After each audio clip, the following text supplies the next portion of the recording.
Hey guys, I'm Elizabeth McCravey, a website designer and business coach for entrepreneurs and your host for the Breakthrough Brand podcast, the show that's all about pulling back the curtain on how to actually build a successful business. I don't skim the surface around here. If you want a deep dive into the nitty-gritty details of what it takes to run a successful business and stand out in a crowd, you're in the right place. After creating a multiple six-figure-a-year website design business in my 20s, I'm ready to share everything I've learned and everything I'm still learning because I believe the keys to building a thriving business should never be a secret. Here you'll find episodes that are actionable, direct, and fun, like friends chatting business over coffee, and a fresh, honest take on the reality of being an entrepreneur. If you're ready to master online marketing, branding, website design, mindset, and business strategy, then this is the podcast for you. It's time to build your breakthrough brand. Let's do this. All right, guys. So in this episode, I'm sharing 8 systems and processes and some boundaries too that you can set up in your design business that will give you more freedom and more time back to focus on other things, to live your life, to focus on marketing your business instead of just client work, all the things. So try them all, try the ones that resonate with you, whatever you want. I got 8 of them for you. And these are all systems and boundaries that I've used that I built my own business. They really have truly worked for me, and I think they'll work for you as well. And quick thing to note, these are in no order of importance. These are just the order I literally thought of them as I was coming up with this episode concept. So know that. And also, I just want to point out, like, more structure equals more freedom when it comes to our business. Sometimes, like, setting up, like I'm saying, systems and processes and boundaries can sound like, well, doesn't that like take away freedom? But it doesn't. It equals more freedom when you have the structure and constraints as we work for ourselves. So these are all simple, easy ways to get more time back, create more freedom, all while still working with clients too, if that's where you are in your business, that you're working one-on-one with clients. And I'm not going to go into intense detail on how to do every single one of these because I do teach all of this extensively in Booked Out Designer, which, hey, you should totally join if you haven't. The doors are going to open again soon. And if you're listening to this in the future, they might already be open. So go to elizabethmccravey.com/BOD, short for Booked Out Designer, to get the details. And in the show notes, I'll have some more info for you there as well. And if you're like, what is Elizabeth talking about? This is my course and coaching program for brand and website designers and stationery designers as well. And it's all about building an in-demand design business. I call it Booked Out Designer because to me, that means you've got the clients you want at the pay you want, whatever that looks like for you. So it's about creating a design business that feels freeing. It's about not chasing every next client down, having systems in place like I'm about to share, working however much you want to be working and with as many clients as you want to be working with. So those are all things I teach in my course. And a cool thing I just want to share real quick. I actually haven't even shared this with our course students yet. I will before this episode airs. But a cool thing this year in 2022 for the course, every other month, there will be a coaching call. I call it a coaching call, but really like a Q&A call with me. And then on the opposite month is a mindset coaching call with certified life coach Becky Hochek. So really cool, a lot of support for you and a lot of ways to dive deeper into all of the stuff we're talking about, even outside of what I'm teaching in the course. So literally 1 month will be a call with me. The next month is a mindset call, then call with me, back and forth. There's just a ton of support. So you get this awesome course, over 90 training lessons, and then also support from me and Becky. So I'm here to support you in building the design business that you want, whatever that looks like for you. So anyway, without further ado, let's get into these ways to create more freedom in your design business.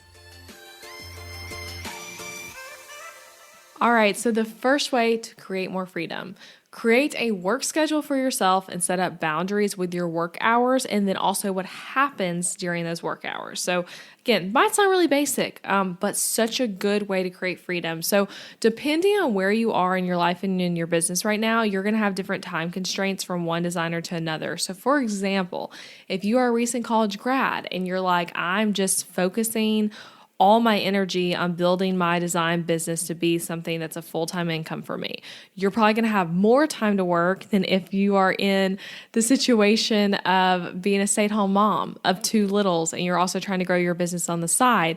Just totally different like time availability is there really. And I know for me, like now I've had way less working hours after becoming a mom than when I first started my business. When I first started my business, I was more close to the recent college grad who has like all the time in the world to dedicate to this. And then now I have different time constraints. So the boundaries I put in place for my work hours and what my schedule looks like is always changing. I had to do that back then too, but now it looks different even than it did back then. So what I would say for this, it doesn't have to be a set in stone forever plan that you're coming up with, but you need a plan.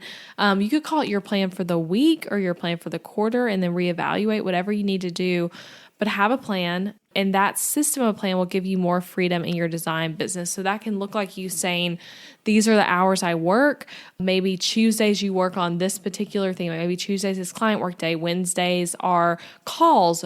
Thursdays are working your own business. Or maybe it's half days you're dividing it into. But you kind of have those work hours and you decide in advance what's going to happen in those work hours. I particularly really love the deciding in advance aspect. When I sit down to work, I do not want to have to be thinking, oh, for the next 10 minutes, I'm going to try to figure out what to work on. That should already be established so that when you sit down, you have a list of things and you can kind of figure out, okay, what do I need to like mark off the list? What can I focus on first? What's the biggest priority? Or for me now, like I said, things change so much since I've become a mom, but oftentimes I'll be able to sit down at my laptop and I know I have like 5 minutes. That's literally all I have, or maybe 10 minutes, 20, whatever. But like, it's like right now, me recording this podcast, I need a big chunk of time to be able to do this. So sometimes I'm sitting down to work and I don't have that much time. So I like to actually keep a rolling list of like little things I need to do. That's maybe like respond to this email, write back this team member, write back that client that will only take me like a few minutes that I can just like go to whenever I have just a second that I'm going to be working, but not much more time. So anyway, that's a little side tangent there. But that first one, create a work schedule for yourself, boundaries with your work hours, declare what's going to happen in those work hours in advance. All right, second thing, you need a system to collect testimonials and feedback after projects, and then how to showcase the project on your website after in your portfolio. So that was a mouthful. That's actually like quite a few things that I just mentioned, but I would say all of those things really go together. So here's why this is so important. There's no need to reinvent the wheel every time you finish a project. If you are doing a different thing for every single client once you close out the project, then you are wasting time and creating unnecessary time restraints in your business, literally just creating unnecessary work for yourself, which why would we do that, right? We don't want to do that. So here's what I'd recommend for a system for this. And these are kind of like what I've done in my own business to make this more streamlined. So having a form template that you're going to send to your client with specific questions in your CRM. For me, I use Dubsado. I will post some info in the show notes on that. You can use the code Elizabeth30 to get 30% off, but I do all my forms and a bunch of other things in Dubsado. And I'll post that info in the show notes, like I said. So you have a form template that you're going to send your clients in your CRM. You have it ready to go. And then you can add it to that specific client, edit it a little if you want to change up some of the questions to be specific to that client. But you have like these are the standard questions I like to ask when I'm asking for feedback and testimonials on a project. And so it's ready to go without any edits or with a few small edits.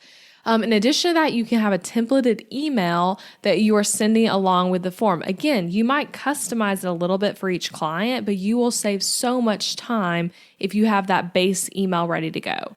And then third thing within this is a template you follow for blogging the work and adding the work to your portfolio on your website. So when I say blogging the work, this is something I really believe is smart. Is not just having a project live in your portfolio on your site, like on the portfolio page, or never putting your projects anywhere, but instead writing a blog post for every single client project. I teach you how to do this in Booked Out Designer. It's really great for SEO and a great way to showcase your work. So you need a process for that though, right? So those things will speed up the process and help you deliver the same consistent, awesome experience for each client.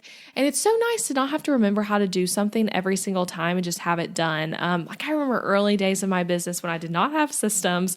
And every time I'm doing something like this step I'm talking about of closing out a project, asking for feedback, I would literally be thinking like, oh yeah, that last client, what did I ask them? That was a really good question. They had a good response. Well, let me look that up. Oh, I need to rewrite this whole email even though I've already already written it once. And then, guys, have you ever been in the situation where you're writing an email to someone and you're like, I feel like I've already written this before? Maybe because you have, and you should save it as a templated email. So anyway, it's really helpful. So like I said, inside of Book.Designer, I actually provide all of this for you. I have an entire 21-minute video that's called Collecting Testimonials and Getting Feedback. That's the name of the video. And it includes an email template you can use to send your clients. And then it also includes the exact questions I recommend you asking on the feedback form. This is taken straight from what I do in my own business. And then there's a 17-minute video right after that one that teaches you a strategy for blogging your portfolio work. So if you need help developing the system, I've got you. And also I want to say too, if you're not ready for Book.Designer, that's totally fine. And I have quite a few podcast episodes that are about getting testimonials from your clients that will also help you with that. So I'm going to link to those in the show notes. Okay, third system to create more freedom in your business, a system for collecting content from your clients for the project. Now, many of you, as you hear me say that, you're like, oh, that's the worst, right? If you're a designer, this is often like one of the biggest headaches of a project. You're ready to go and you have this start date declared and your client has not given you their website copy, or you're waiting on them to send you a logo file, or you want them to take brand images or send you what they have, or just any images that you could put on their website. Like, it's really tough. And honestly, this is just a hard one because each client is so unique in terms of how they're going to respond to your requests, how good they'll be with the technology of how you're trying to get them to send stuff, whatever it is. But having some sort of system here is possible and will save you a lot of headaches. So I think this looks like a process that you're guiding clients through to get their content. And then you likely customize it a little bit for each project, but like you having a preferred way that you're teaching it for the client, and then they know what's expected and you know how you prefer to have the content delivered to you, when the due dates are, how quick you need it, different like things that come up that might be hard in getting the content you need, all of that. And then you're communicating it. That way you don't have clients sending you brand images over a text message. I'm sure some of you have been there too, but I personally had that experience a few years ago in my business with a client project, and that inspired the system for me of like, I did not clearly communicate to the client how to send me the brand images. So she thought, I'll just text them all, right? So this is a really good system to have. So collecting content for your clients for the project. Again, it'll give you more freedom when you aren't chasing down that website copy or the brand images or whatever it is. Okay, number 4. This is another scheduling one. I feel like a lot of this is going to have to do with scheduling. I think I have a few. How many scheduling ones? Really, a few related to scheduling and communication. So a boundary with your schedule that you don't take calls with clients or potential clients every single day of the week. So always taking calls every day can end up looking like you don't get as much focused work done as you'd like to, because every time you get going, you have another phone call. So maybe you have a call at 10 a.m. and then you have one at 12:30 and then you have one at 3:30. You have all these little gaps in between. You're not really giving yourself much time to actually get work done. So there are 2 different ways to play this, and I've done both. So first way, if you're in a season where you're booking a lot of discovery calls, you're trying to get clients, or maybe you have a few clients who they all need to schedule calls with you often, and you're wanting to be especially flexible, you can use your scheduler and make it available for all the times that you want it to be. So maybe it's every single workday you have availability from like 9 to 4, that like the week prior. And then once you have, say, 2 calls scheduled, and you have 5 calls that are going to for sure be scheduled that week. Once you have the 2 scheduled, turn off the other days that those 2 are not on, and then let the remaining people only schedule on the 2 days that you already have calls on. So you're kind of like batching your calls together, but basing it off of what you let the first 2 people kind of pick. So that'd be if you have a really flexible schedule and you are like, hey, I can do calls any day of the week, anytime. Let the first 2 clients kind of set the stage for the availability and then go from there. I did that for a long time myself, and it worked great for the season I was in, where I did have the flexibility to really make each week look like whatever it needed to be. So one week it might be that Tuesday's my call day, and the next week it might be Friday, and the next week it might be that there are no calls. So that was really helpful. An alternative way would be to really designate a day or 2 or however many you need in your business as a calls day, and then the other days are just for your deep work. And so your scheduler is set up to automatically always be that way. So maybe it's that you take meetings on Tuesdays and Wednesdays, and then all the other days are blocked off. I do think along these lines of meeting boundaries, having boundaries with what each day looks like is also going to be really helpful. So like maybe you have mostly client work days, and then you also do a day dedicated to your business and not client stuff, where it's like, this is a day where it's only working on marketing and, editing my own website, updating portfolio and things like that. So yeah, having boundaries alongside meetings, and when you'll take them, and then also just like what your days look like overall. All right, number 5, this one also relates to scheduling calls, and that is a system for discovery calls. Y'all, this will give you so much more freedom to just kind of have that figured out, because discovery calls are such a vital part of working with clients. You have to have these kind of sales calls, discovery calls, whatever you want to call it, in order to book more clients and bring more business to your business. And discovery calls are hard, and they can be scary, and they really will take less time and energy when you have a plan. So I'm all about this. And I see this as such an important thing, and something that will also help you avoid burnout in your business, because again, these calls can feel taxing and they can feel scary, and sometimes they can really hurt your confidence when the one doesn't go well. So please get yourself a system for this, get confident with it. And I have 2 things I want to share with you that are going to help for this. Actually, 3 things that I want to share. One, I created a brand new freebie for you all about discovery calls. It's called the Designer's Guide to Mastering Discovery Calls. It's a very extensive free guide. It's a PDF download, and it walks you through things like scheduling the call, preparing for the call, and then tips for executing the call, with a lot of different details on like literally just how to do this thing. So go download it. You will love it. I promise. Download it, read through it before your next one. I pour so many big tips into this. So to get that, I'm going to link in the show notes, but you can also go to elizabethmccravey.com/discovery and then just enter your name and email, and you can get it there. Okay. Second thing, inside of Booked Out Designer, I have a whole module in discovery calls, different methods to try for the way you schedule them, discovery call prep, executing the call. I talk about things like what if scenarios and awkward situations you might get into on these calls. That's a funny one.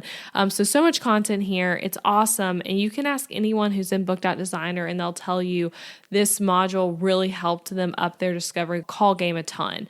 So if you're interested in Booked Out Designer, know that that's something waiting for you. Just tons of content on this topic. And third thing, I did a podcast episode a while back all about discovery call tips. That's episode 124. So scroll back to that one. I will also link in the show notes if you want tips for how to do discovery calls better. So a system for your discovery calls, whatever that looks like for you, will help you create more freedom in your design business.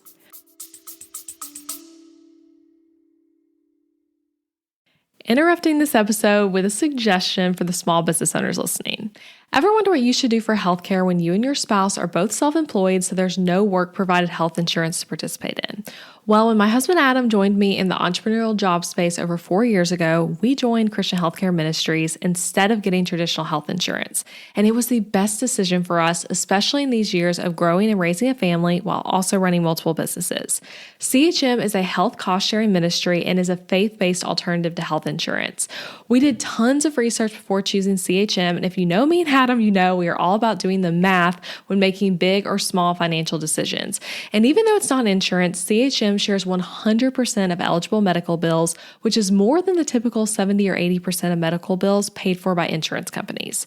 All sharing is determined by the CHM guidelines, which you can check out before and after joining. And for the mamas and mamas to be listening, you truly cannot find a better healthcare option for maternity care. I had a vaginal delivery and a C-section and birth center care and hospital care between my 2 pregnancies and births, and it was all 100% shared for. And outside of birth, we've had our share of emergency room visits and procedures as a family, and those costs were all shared by members at Christian Healthcare Ministries, leaving us only paying our monthly contribution. CHM is less expensive month to month than insurance, and because there's no network, you can choose your care with whichever providers best fit your family. I seriously just cannot recommend Christian Healthcare Ministries enough. You've got to check them out. Go to elizabethmccravey.com/CHM for more information. Also putting that link in the show notes, elizabethmccravey.com/CHM. Now back to the episode. All right. And tip number 6, utilize digital software's automations and templates to your advantage. I've already kind of alluded to this one a little bit in some of the other tips, but once you do something really well once, just save it, keep it, reuse it. For example, did you write an awesome onboarding email for your new client? And maybe you want to do a similar experience for all your clients. Great. Save the email and reuse it. It's not less personal to do this. It's actually just helping you create a better experience for your clients by not keeping everything in your brain, but getting the best work out where you can reuse it. It makes it a better experience. So this will save you time. It'll help your projects move faster. And again, it's a better experience for your clients too. And one of my favorite softwares used as a designer is Dubsado. I already mentioned it earlier, and I'll link to my 30% off code and all that in the show notes. But that's a really awesome one that can help you create some of these systems. Another one I really love is Basecamp. That's what I use for running client projects. And I don't have a code or anything for that one to get you a discount, but I do teach you some of the things to set up with it, both for Basecamp and Dubsado inside of book.design, or like some of the systems there that can really help you with that. So ask yourself though, are you letting your entire client process live in your head, or is there a templated system so that you can replicate the process? Are you automating what you can so that you can save time? Are you using templated responses when necessary and available? Some of those kind of questions, if you're saying like, it doesn't seem like you're really making this work for you, try to start implementing it. All it takes, you guys, is one client project. Like to next client, dedicate yourself to like, okay, I'm going to write the best onboarding email ever, and then I'm going to save it. I'm going to write the best email asking for feedback, and I'm going to save it. I'm going to make the best onboarding form, and I'm going to save it. That sort of thing. Just do that for one project, and then you have your whole system. And again, it takes more time up front because that project will then be probably a little longer than you're used to. Actually, maybe not even longer, probably about the same. But then you're going to save time on future projects by having done this. So that's a really big one. I mean, we live in an age with so much like technology at our fingertips to make things faster, and we should be utilizing that in our design business. Okay, I have 2 more now. And both of these are pretty quick ones. So first one, spoken boundaries with when you will communicate with your clients. So basically, I mean, not texting, not on weekends, not phone calls, whatever it is, you have this established and communicated clearly with your clients before the project starts and then during the project as needed. And when I say clearly communicating a boundary, that can sound like, oh, you're being like, this is my boundary. It doesn't feel that way at all when you do this. It feels really natural. You're just telling them like how this project works, basically.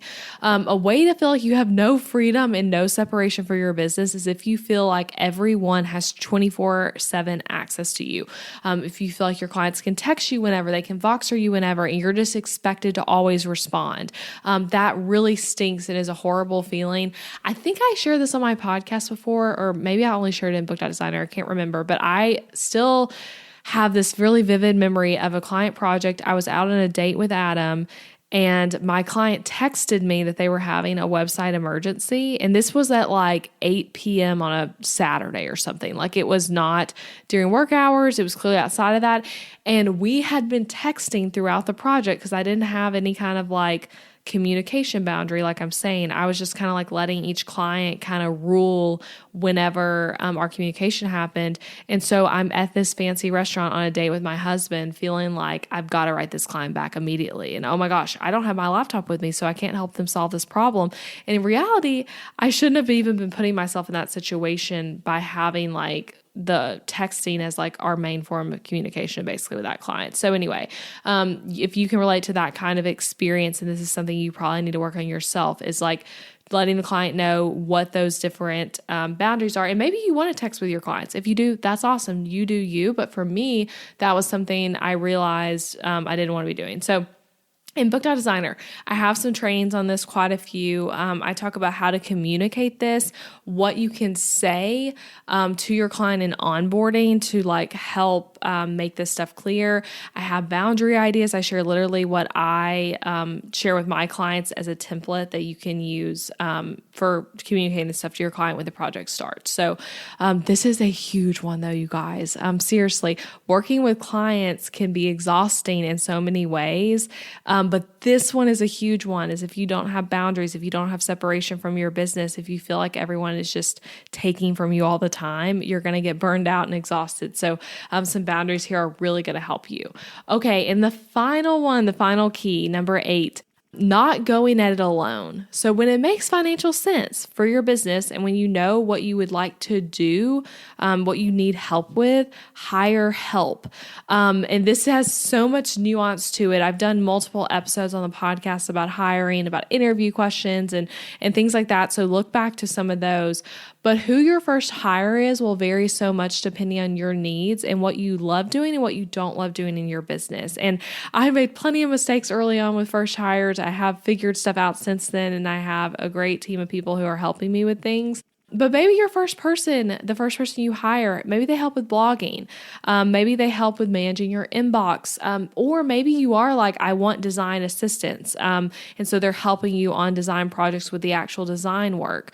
Maybe you are starting a podcast or a YouTube channel and they help with editing that.